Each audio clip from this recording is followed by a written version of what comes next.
In December 1989, Japan's stock market peaked at nearly 39,000 points, a record that stood, unbroken, for 34 years.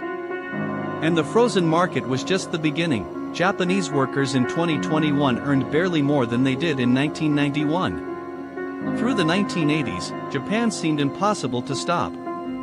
Its automakers and electronics firms were dominating global markets, and Japanese corporations were snapping up American landmarks, including a majority stake in New York's Rockefeller Center, as the world looked on in awe. The world genuinely believed Japan was the economy of the future. By 1991, all the land in Japan, a country roughly the size of California, was estimated to be worth nearly 4 times the total value of all property in the United States. At the very peak, the grounds of the Tokyo Imperial Palace alone were estimated to be worth more than all the real estate in California. It was one of the most extreme asset bubbles in modern economic history.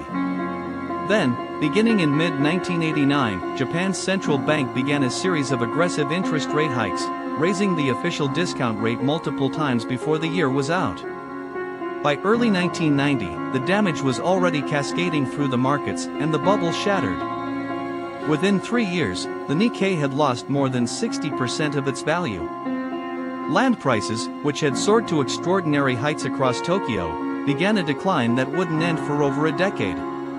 Rather than let failing businesses collapse, Japan's banks kept lending, rolling over bad debts and propping up companies that had no path to recovery.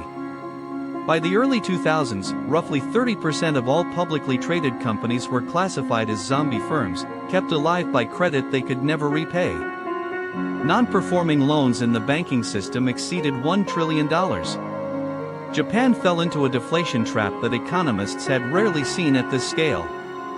Prices fell, which meant consumers kept waiting to spend, which meant businesses couldn't raise prices, which meant wages never grew. From the late 1990s onward, consumer prices in Japan were almost always slightly negative, year after year, for over a decade. In 2010, China overtook Japan as the world's second-largest economy, a title Japan had held for more than 2 decades. Meanwhile, Japanese wages had barely moved. Workers in 2021 earned less than 5% more than they had in 1991, while other major economies saw wages rise by around 34% across the same 30 years.